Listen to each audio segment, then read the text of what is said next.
Hello everyone. We are starting fresh chapter reverse charge.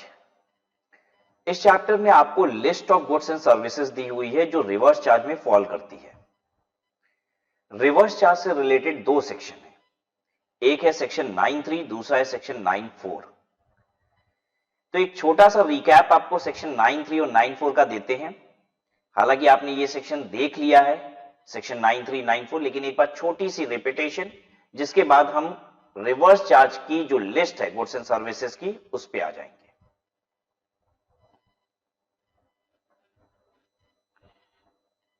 Reverse charge क्या मतलब होता है? रिवर्स चार्ज का मतलब यह होता है कि liability to pay GST to government is of recipient. यह है रिवर्स चार्ज। क्यों? क्योंकि जो नॉर्मल चार्ज है, जिसको हम फॉरवर्ड चार्ज भी कहते हैं, वहां पे जो सप्लायर होता है ना, वो जीएसटी गवर्नमेंट को देता है। लेकिन नॉर्मल जीएसटी का प्रोसीजर क्या है? नॉर्मल प्रोसीजर क्या है कि मैं supplier of goods and services हूं, तो मैं अपने कंज्यूमर से जीएसटी लूंगा और लेके गवर्नमेंट को दूंगा। ये नॉर्मल चार्ज है, ये फॉरवर्ड चार्ज है कि जीएसटी गवर्नमेंट को कौन देता है? सप्लायर। रिवर्स चार्ज का मतलब क्या होता है? रेसिपेंट जो होगा वो जीएसटी गवर्नमेंट को देगा।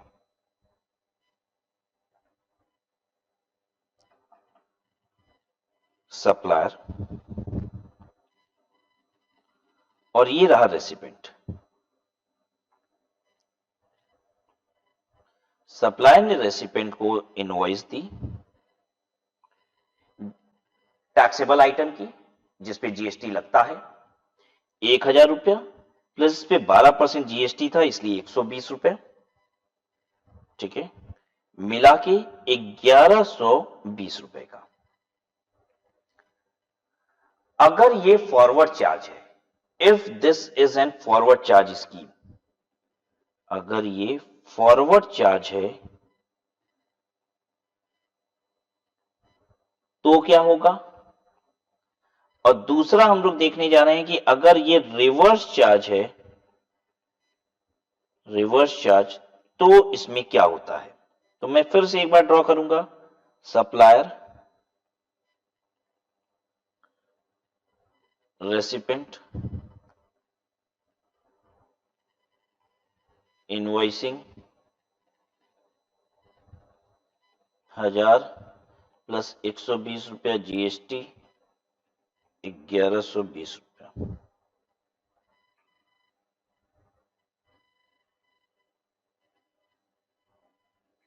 जो आइटम है वो 12% जीएसटी वाला है। If it is under forward charge, तो सिस्टम ये है कि ये क्या करेगा? रेसिपेंट इस सप्लायर को पे करेगा 1120 रुपया, जिसमें से सप्लायर गवर्नमेंट को दे देगा कितना? 120 रुपया। रिवर्स चार्ज क्या होता है? रिवर्स चार्ज वो मैकेनिज्म है जिसमें रेसिपेंट सप्लायर को पे करेगा 1000 रुपया और ये गवर्नमेंट को पे करेगा 120 रुपया।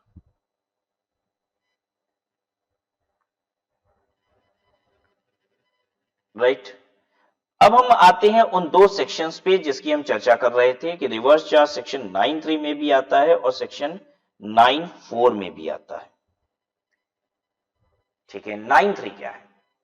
9.3 में नोटिफाई गुड्स एंड सर्विसेज को किया गया है। Notified goods oblique services.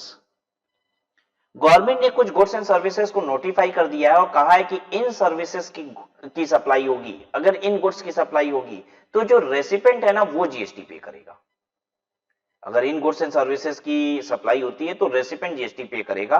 कारण गवर्नमेंट का मानना है कि ये सामान या ये सर्विस लेने वाला बड़ा आदमी होता है। अब जब मैं कहता हूं कि बड़ा आदमी होता है तो इसका मतलब क्या होता है? जनरली बड़ा आदमी होता है, गवर्नमेंट ये कहना चाह रही है।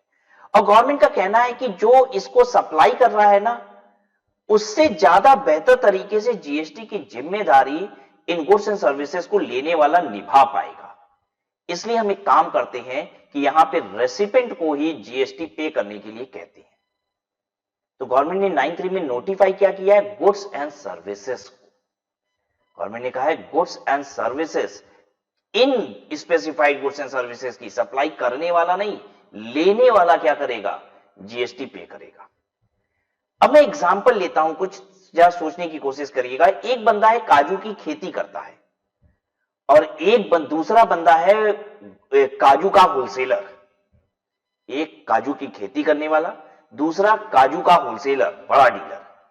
इसमें से कौन लग रहा है आपको जीएसटी का काम ज्यादा अच्छे से कर लेगा? जीएसटी का बर्डन किसके ऊपर गवर्नमेंट डालेगी, कर लेगा? काजू की खेती करने वाला या काजू का जो होलसेलर है वो? ऑब्वियसली काजू का होलसेलर। गवर्नमेंट कहती है काजू के केस में हम लोग खेती करने वाले को नहीं, जो होलसेलर है ना उससे जीएसटी ले लेंगे।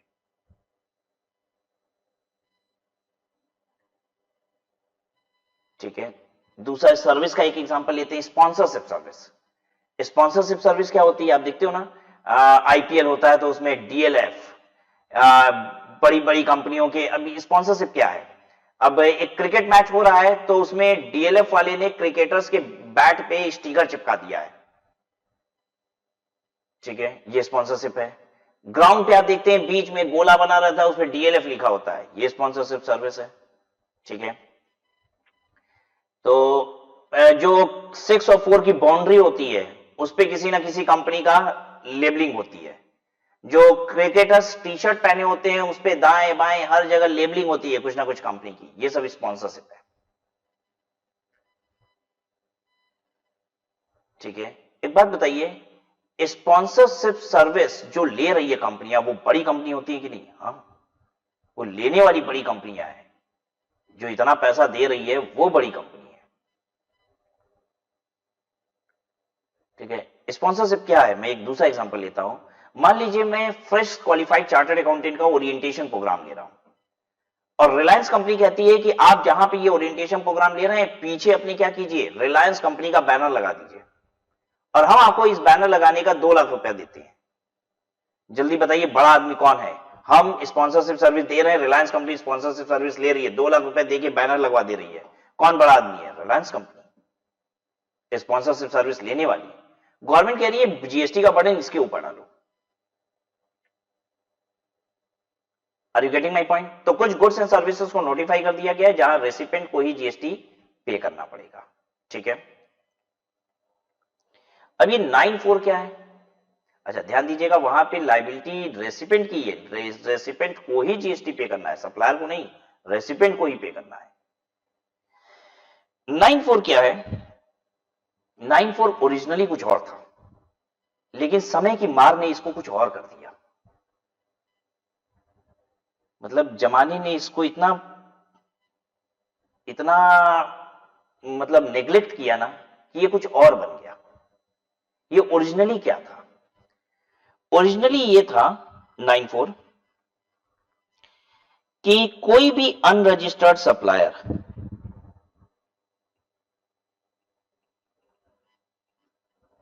एनी गुड्स और सर्विस, कोई भी गुड्स या सर्विस, एनी टैक्सेबल होना चाहिए, व्हाट, एनी टैक्सेबल गुड्स और सर्विस सप्लाई करता है किसको? रजिस्टर्ड रेसिपेंट को। तो ये रजिस्टर्ड रेसिपेंट टैक्स देगा।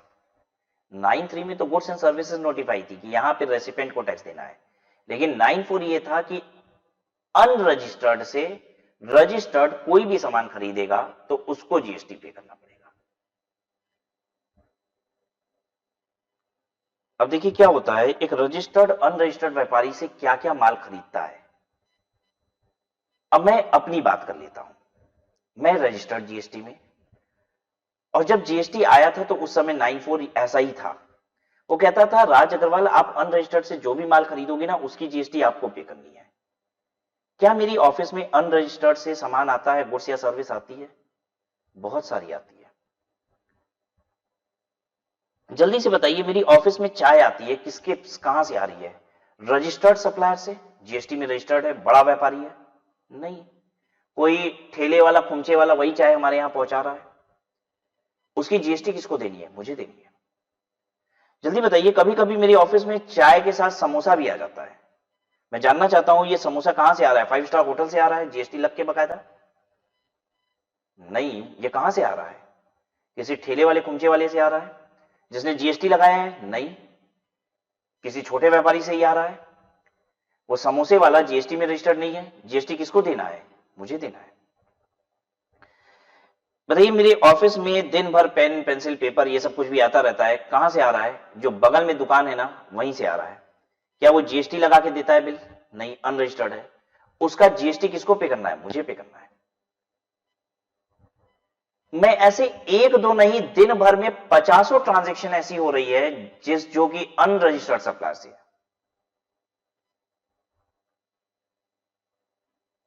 ठीक है, मैं क्लीनिंग सर्विसेज लेता हूं अपने ऑफिस में।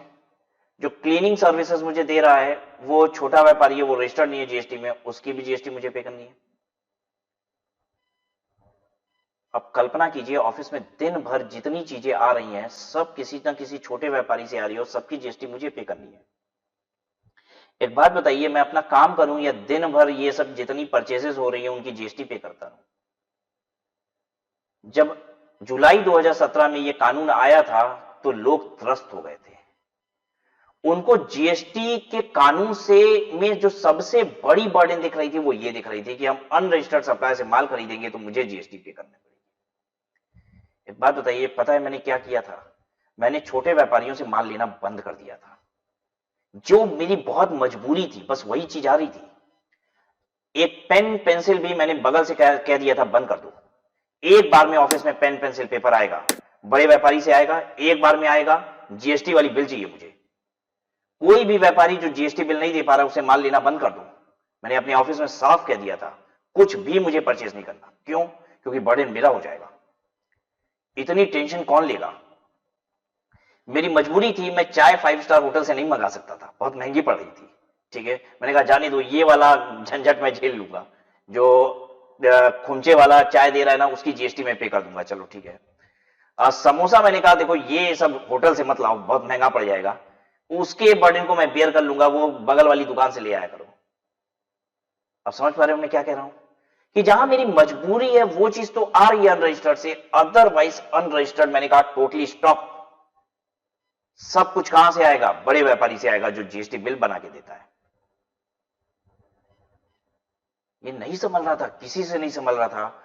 और गवर्नमेंट ने अक्टूबर 2017 में, मतलब जुलाई अगस्त सितंबर, चौथा महीने बीच में ही, लगभग 12-13 तारीख थी, शायद 13 तारीख थी, वो गवर्नमेंट ने कहा कि ये 9(4) बंद किया जाता है, सस्पेंड कर दिया जाता है। मतलब 4 महीने के अंदर ही 9(4) सस्पेंड हो गया। गवर्नमेंट ने कहा कि अब हम इसको कब से लाएंगे? 1 जुलाई 2017 को आया था, अक्टूबर 2017 में सस्पेंड हो गया। गवर्नमेंट ने कहा हम इसको 1/4/2018 से लाएंगे। अब अभी व्यापारी ये सब कर नहीं पा रहे हैं, टेंशन हो जा रही है उनको। ठीक है, अभी पहले बाकी चीज संभाल ले दो, फिर ये वाला टेंशन देंगे उनको। 1/4/2018 तक क्या हमारे व्यापारी सक्षम हो गए थे इस टेंशन को लेने को? अरे अभी तक तो रिटर्न भरना सब शुरू नहीं किए हैं। साल भर हो गया है, अभी रिटर्न भरना शुरू नहीं किए हैं। ठीक है, गवर्नमेंट ने कही अभी 9(4) ये सब संभालेंगे थोड़ी ना, इसको 1/4/19 से लाएंगे हम। क्या 1/4/19 को हमारे व्यापारी बहुत स्ट्रांग हो चुके थे, सारा चीज टेंशन ले रहे थे, अब ये भी ले पाएंगे? नहीं, अभी भी हालत वही है जीएसटी की। गवर्नमेंट ने कहा अभी 1/4/19 से भी ये नहीं आ पाएगा, हम लोग इसको सस्पेंड करते हैं, हम लोग इसको बाद में लाएंगे। ठीक है, कोई डेट दी थी गवर्नमेंट ने, आई डोंट नॉट रिमेंबर। वो डेट भी गवर्नमेंट 9(4) को नहीं ला पाई। फिर धीरे से गवर्नमेंट ने 9(4) को का सस्पेंशन रोकते हैं इसको, और इसको गवर्नमेंट ने मॉडिफाई कर दिया 2019 के लास्ट में, समझिए ये जाके मॉडिफाई हो गया। और गवर्नमेंट ने कहा कि अब हम इसको एनी रजिस्टर्ड रेसिपिएंट नहीं करेंगे, हम कहेंगे नोटिफाइड रजिस्टर्ड रेसिपिएंट।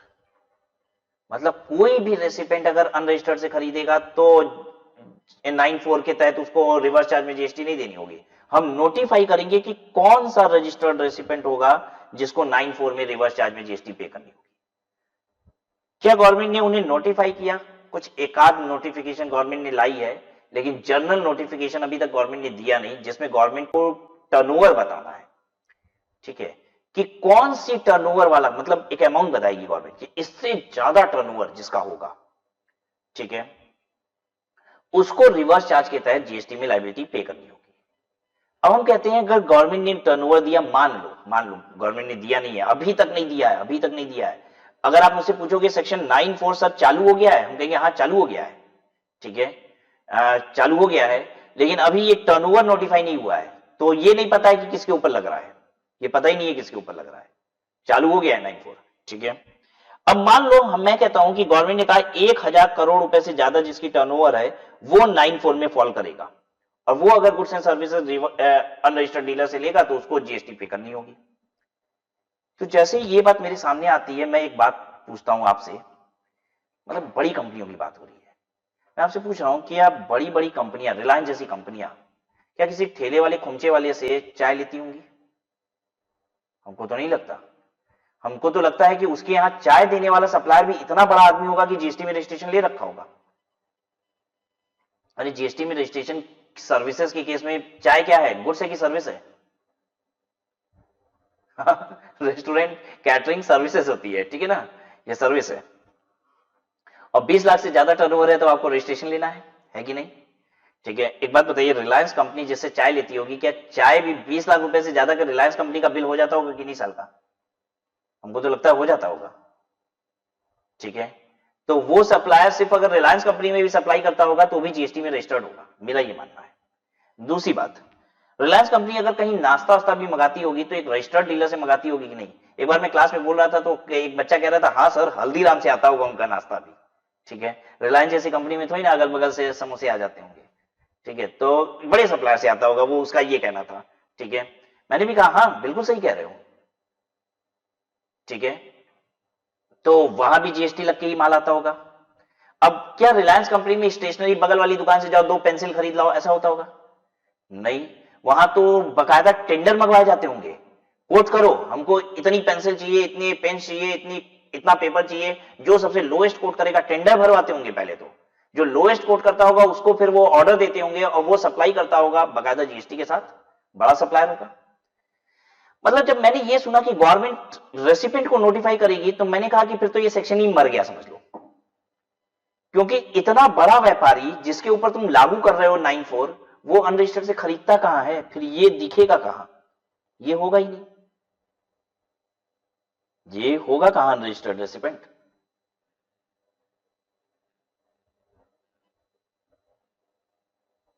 आई बात समझ में? लेकिन अब मैं जो आपको बात बताऊंगा उससे आपको लगेगा कि आज की तारीख में 9(3) और 9(4) में अंतर ही नहीं रह गया। देखो, जब गवर्नमेंट ने 9(3) में गुड्स एंड सर्विसेज को नोटिफाई किया तो सिर्फ गुड्स एंड सर्विस नोटिफाई नहीं किया, मैं आज आपको बहुत डीप में 9(3) पढ़ाने वाला हूं। गवर्नमेंट कहती है ये गुड्स एंड सर्विसेज को नोटिफाई किया है, ये प्राइम है, इसको हाईलाइट किया गया है। लेकिन ध्यान दीजिएगा यहां पे रेसिपिएंट कौन है और सप्लायर कौन है ये भी बताया गया है। जब गवर्नमेंट ने ये बोला कि काजू पे रिवर्स चार्ज फॉल करेगा, काजू को नोटिफाई किया, तो गवर्नमेंट ने सिर्फ काजू काजू काजू नहीं चिल्लाया, गवर्नमेंट ने ये बोला खेती करने वाला अगर काजू बेचता है किसको, रजिस्टर्ड रेसिपिएंट को, वो भी काजू छिलके वाला काजू, उसकी बात की गई है, छिलके वाला काजू, ये गुड्स नोटिफाई है। देने वाला कौन है ये भी बताया है गवर्नमेंट ने, खेती करने वाला दे रहा है किसको, जो रजिस्टर्ड व्यापारी है उसको। तो यानी 9(3) में सिर्फ गुड्स नोटिफाई नहीं है, ये तो छल कर रही है गवर्नमेंट हमारे साथ, बोल रही है गुड्स नोटिफाई, अरे गुड्स नहीं, यहां पे गुड्स भी नोटिफाइड है, जो सप्लायर है वो भी नोटिफाइड है कि कौन सप्लायर होना चाहिए, और रेसिपिएंट वो भी नोटिफाइड है कि कौन होना चाहिए। फोकस उस पर नहीं है, फोकस गुड्स और सर्विस पे है, बस बात इतनी है। लेकिन लगे हाथ नोटिफाई तीनों को कर दिया है। 9(4) में क्या है, गवर्नमेंट ने जब ये कहा कि हम रेसिपिएंट नोटिफाई करेंगे तो साथ ही साथ गवर्नमेंट ने ये गुड्स एंड सर्विसेज भी बताया कि कौन सी होंगी, यानी ये भी नोटिफाई करेंगी, जिसमें से एकाध गवर्नमेंट ने नोटिफाई कर भी दिया है, ठीक है, कि ये गुड्स एंड सर्विसेज के केस में, बिल्डर के केस में किया गया है, ठीक है, तो वो लागू हो गया है। अभी बाकी कुछ नोटिफाई और इसमें होना चाहिए, ठीक है, तो अभी एक आध चीजें कुछ नोटिफाई कर दी गई हैं इसमें। कि ये सारी, अगर ये गुड्स एंड सर्विसेज ये वाला रेसिपेंट ले रहा है, मतलब गुड्स एंड सर्विस भी नोटिफाई करेंगे, रेसिपेंट भी नोटिफाई करेंगे। तो भैया अगर गुड्स एंड सर्विस नोटिफाई कर दे रहे हो, रेसिपेंट भी नोटिफाई कर रहे हो, तो 9(3) जैसा ही नहीं हो गया? अब हो गया, अब हो गया बच्चों। ओरिजिनली थोड़ी ना था।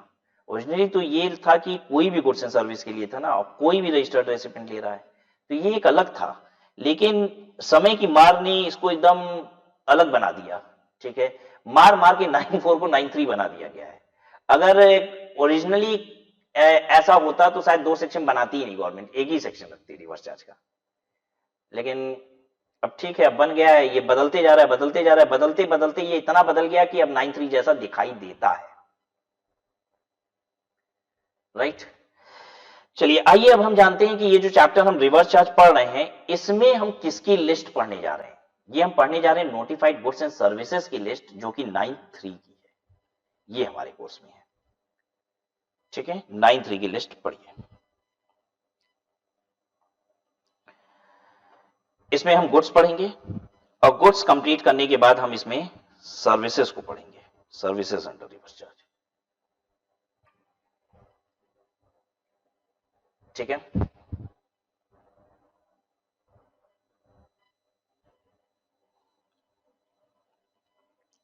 गुड्स कितने हैं रिवर्स चार्ज में?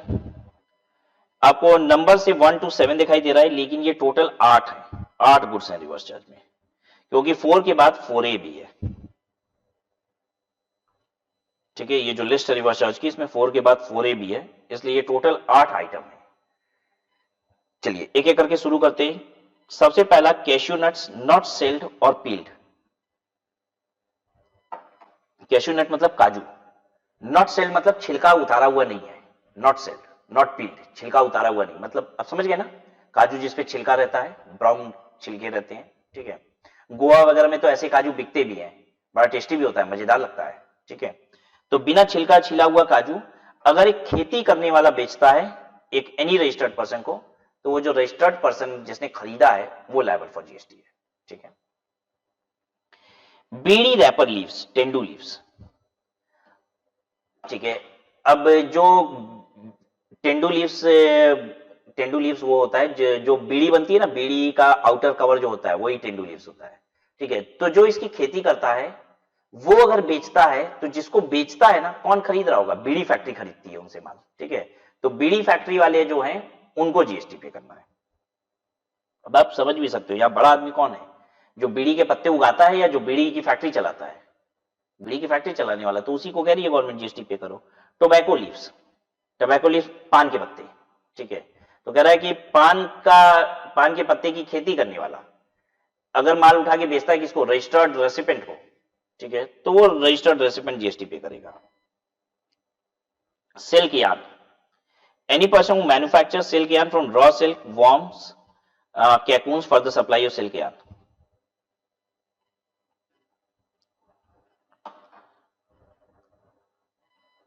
देखिए जो लोग रॉ सिल्क से, मतलब सिल्क यार्न बना के बेचते हैं, सिल्क यार्न बना के वो किसको बेचते होंगे? जो लोग साड़ी मैन्युफैक्चरिंग करते हैं उन सबको बेच रहे होंगे, ठीक है।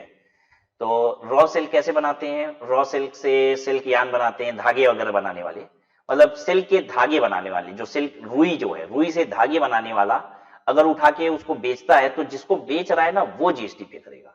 ऑब्वियसली जो खरीदने वाला है ना वो साड़ी बनाता होगा, वो बड़ा डीलर होगा, तो उसको जीएसटी पे करना है।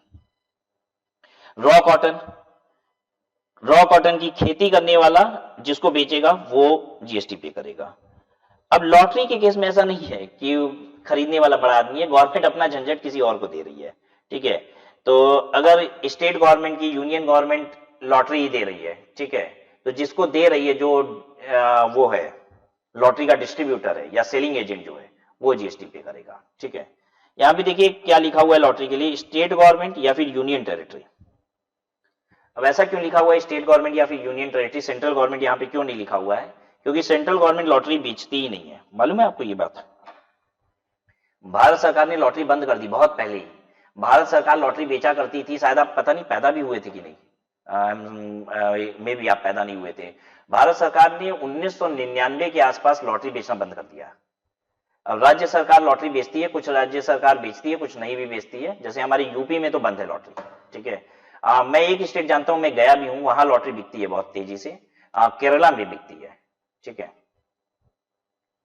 तो गवर्नमेंट की अगर लॉटरीज हैं तो गवर्नमेंट जिसको बेचती है ना, डिस्ट्रीब्यूटर को, वो जीएसटी पे करेगा, गवर्नमेंट नहीं। अच्छा, पुरानी व्हीकल, कन्फिस्केटेड गुड्स या फिर यूज्ड गुड्स, वेस्ट या स्क्रैप अगर गवर्नमेंट बेचती है तो जिसको बेचती है वो जीएसटी पे करेगा। तो गवर्नमेंट अगर पुरानी व्हीकल, स्क्रैप, कन्फिस्केट किया हुआ, सीज किया हुआ माल अगर बेचती है किसी को, तो जिसको बेचती है वो जीएसटी पे करेगा। Then comes priority sector lending certificate. अगर कोई भी रजिस्टर्ड बंदा बेचता है किसी भी दूसरे रजिस्टर्ड को, तो जो लेने वाला है वो जीएसटी पे करेगा। ये प्रायोरिटी सेक्टर लेंडिंग सर्टिफिकेट क्या होता है बताऊं आपको।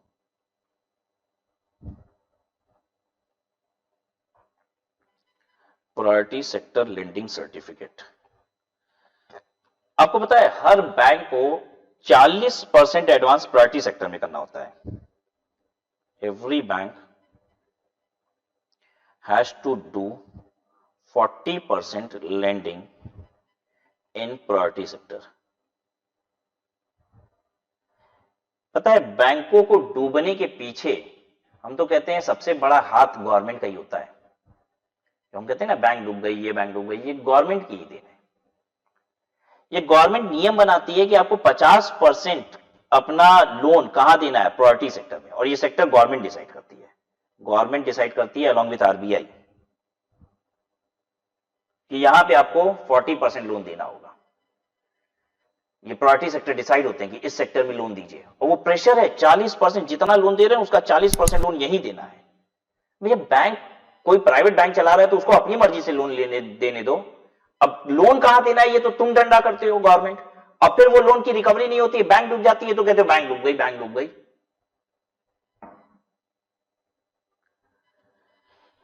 इस 40% में से भी ये आपको पता है 18% देना होता है एग्रीकल्चरल लोन। किसानों को लोन देना है, मजबूरी है, देना पड़ेगा, नहीं दोगे तो बैंकिंग लाइसेंस रद्द हो जाएगा आपका। अब मैं कहता हूं एग्रीकल्चर लोन देने के लिए आपका रूरल एक्सपोजर होना चाहिए, मतलब गांव में बैंकें होनी चाहिए, तब तो जाके देंगे। आपने सिटी बैंक का नाम सुना है? सिटी बैंक, अब ये कहां है? ये तो छोटे शहरों में भी नहीं है, गांव तो दूर छोड़ दीजिए, ये तो छोटे शहरों में भी नहीं है। मेरे वाराणसी में सिटी बैंक नहीं है, मोदी जी का शहर है भाई, यहां भी सिटी बैंक नहीं है। ये कहां दिखती है? दिल्ली में है, मुंबई में है, बड़े बड़े शहरों में है ये। क्या इनके पास किसी खेती करने वाले का अकाउंट होगा? मुझे ये बताओ बस, होगा अकाउंट? सवाल ही नहीं उठता। ये गांव में इनका एक्सपोजर ही नहीं है, ये तो बड़े बड़े शहरों में ऑपरेट करते हैं, इनके पास तो बड़े बड़े इंडस्ट्रियलिस्ट, बड़ी बड़ी कंपनियों के खाते हैं, इनके पास है ही नहीं किसी किसान का खाता। तो ये देगा कहां से? इसकी मजबूरी है, ये दे ही नहीं पाएगा। कोई क्लाइंट आए तो सही, इसके पास कोई आता ही नहीं है खेती का लोन लेने के लिए, बहुत मजबूर है बेचारा, परेशान है। तो क्या ये गवर्नमेंट को कह सकता है भाई मेरे पास खाते ही नहीं है, मैं कहां से दूं, जबरदस्ती देने जाऊं क्या? कोई आता ही नहीं है मुझसे लेने। गवर्नमेंट कहेगी हाँ जबरदस्ती दो, हमको नहीं मतलब। तुम्हारा जितना लोन दिया गया है उसका 40% प्रायोरिटी सेक्टर में होना चाहिए, उसमें से भी 18% कहां होना चाहिए? एग्रीकल्चरल होना चाहिए। आपको ये सबसे ज्यादा मतलब नहीं है 40-18, ये तो मैं आपको कॉन्सेप्ट समझाने के लिए बस बोल रहा हूं, ठीक है। आपको बस ये प्रायोरिटी सेक्टर लेंडिंग सर्टिफिकेट समझना है। गवर्नमेंट कहती है नहीं हमको इससे मतलब नहीं है, आप दीजिए लोन, नहीं तो लाइसेंस कैंसिल करेंगे आपका तुरंत। अब मैं एक एग्जांपल लेता हूं, एक दूसरी एनबीएफसी है, कैस्पर, सुना है आपने नाम? ये एनबीएफसी है, नॉन बैंकिंग फाइनेंशियल कंपनी है। ये एग्रीकल्चरल लोन वगैरह ये लोग ज्यादा बांटते हैं, इनका रूरल एक्सपोजर है, ये गांव देहात में जाके लोन बांटते हैं छोटे छोटे, ठीक है। तो अब ये सिटी बैंक जैसे बैंकों को कैस्पर से टाई अप करना पड़ता है, ये इनको पैसा देते हैं। कितना? जितना लोन इनको देना है ना उसका 40% ये इनको देंगे कैस्पर को, ठीक है। और कैस्पर इनको बदले में देता है प्रायोरिटी सेक्टर लेंडिंग सर्टिफिकेट, ये एक सर्टिफिकेट इनको देता है कि हम आपका जो पैसा ले रहे हैं वो कहां लगाएंगे, प्रायोरिटी सेक्टर में कर्ज दे देंगे। ठीक है, ध्यान दीजिएगा, वो कस्टमर किसके बनेंगे, आज भी कैशपोर के हैं, कस्टमर सिटी बैंक के नहीं है, लेकिन अब गवर्नमेंट इसको अलाउ करती है। गवर्नमेंट कहती है ठीक है, अगर तुम डायरेक्ट नहीं दे पा रहे हो ना, तो किसी ऐसे को दो जो फर्दर किसको दे देगा, खेती के लिए लोन दे देगा, प्रायोरिटी सेक्टर में लोन दे देगा, और बदले में इसको क्या दे देगा, सर्टिफिकेट दे देगा कि हाँ हो गया, आपका पैसा हमने लगा दिया। लेकिन वो कस्टमर सिटी बैंक के नहीं बने, वो कस्टमर किसके हैं, कैशपोर के हैं। तो ये चीज अलाउड है। ठीक है, अब ये जो सर्टिफिकेट देगा तो क्या इसके लिए कुछ पैसे लेगा, हाँ लेगा। इस पे जीएसटी लगेगा, हाँ। कौन देगा, जो रजिस्टर्ड रेसिपेंट है, जो सर्टिफिकेट ले रहा है। अब मैं आपसे एक काम करता हूं, छोड़ दो ये सब, एक बात बताओ, इसमें बड़ा आदमी कौन है, तुम बताओ मेरे एग्जांपल में, Citibank, Cashpor, Citibank. Government यही तो कह रही है, कह रहा है जो सर्टिफिकेट ले रहा है ना, जीएसटी की जिम्मेदारी उसकी, तुम पे करना। क्लियर है बात सबको, तो यही है कहानी। तो बस याद कर लीजिए, आप कहोगे पीएसएलसी ये सर्टिफिकेट सर गुड्स होता है कि सर्विस, भगवान जाने क्या होता है क्या नहीं होता है, ये गुड्स में डिफाइंड है।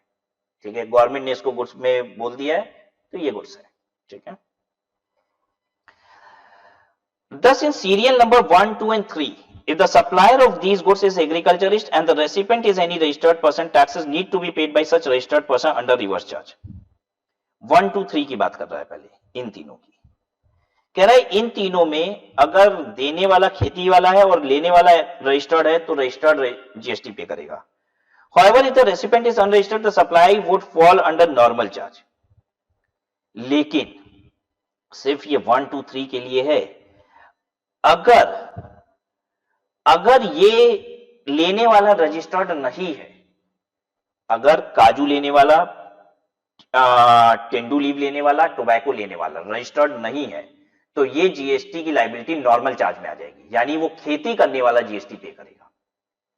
लेकिन ऐसा भी तो हो सकता है उसका टर्नओवर, खेती करने वाले का भी टर्नओवर 20 लाख से कम है, तो अब यहां पे दोनों अनरजिस्टर्ड है, तो जीएसटी की लायबिलिटी किसी की नहीं है। मतलब अब ये कहानी है 1, 2, 3 के लिए। बस याद रखिए कि अगर लेने वाला रजिस्टर्ड नहीं है तो देने वाले की लायबिलिटी होती है, यानी ये फॉरवर्ड चार्ज में भी आता है। बाकी के केस में ऐसा नहीं होगा, बाकी के केस में लेने वाले को ही जीएसटी पे करनी है। सिर्फ ये बात 1, 2, 3 के लिए कि लेने वाला अगर रजिस्टर्ड नहीं है तो देने वाला भी जीएसटी पे करेगा। ठीक है, प्रोवाइडेड वो रजिस्टर्ड हो सकता है उसका भी टर्नओवर, खेती करने वाले का भी टर्नओवर 20 लाख से कम है, तो वो भी रजिस्टर्ड नहीं है तो जीएसटी लगेगा ही नहीं। In case of silk yarn, if the supplier is manufacturer of silk yarn and recipient is any registered person, the GST needs to be paid by registered person under reverse charge। कह रहा है मान लो अब इसी में silk yarn का example ले लो कि देने वाला भी रजिस्टर्ड है, लेने वाला भी रजिस्टर्ड है। अब बताओ कौन जीएसटी पे करेगा, लेने वाला ही। यहां पे 4 से 7 रेसिपेंट को ही जीएसटी पे करना है, लेकिन 1, 2, 3 में अगर लेने वाला रजिस्टर्ड नहीं है, देने वाला रजिस्टर्ड नहीं है, लेने वाला, देने वाला रजिस्टर्ड है तो वो जीएसटी पे कर देगा, और दोनों अनरजिस्टर्ड है तो जीएसटी पे ही नहीं करना है। लेकिन यहां पे लेने वाले को रजिस्ट्रेशन कराना ही पड़ेगा, इन केसेस में लेने वाले को रजिस्ट्रेशन कराना ही है, उनको जीएसटी पे करना है। So this is all about information of goods. अच्छा, थोड़ा सा और है, 1-2 लाइन। लॉटरी के केस में क्या होगा, गवर्नमेंट कह रही है कंपल्सरी है, जीएसटी किसको पे करना है, एजेंट को, डिस्ट्रीब्यूटर को। बाकी सब में for all other supplies of goods, in goods के अलावा, ये जो 7 गुड्स हैं इनके अलावा, 8 गुड्स के अलावा फॉरवर्ड चार्ज होता है। ठीक है, सो ये थी list goods under reverse charge की, और अगली क्लास में जब हम आपसे मिलेंगे तो हम पढ़ेंगे सर्विसेज अंडर रिवर्स चार्ज। ठीक है, विल स्टॉप हियर।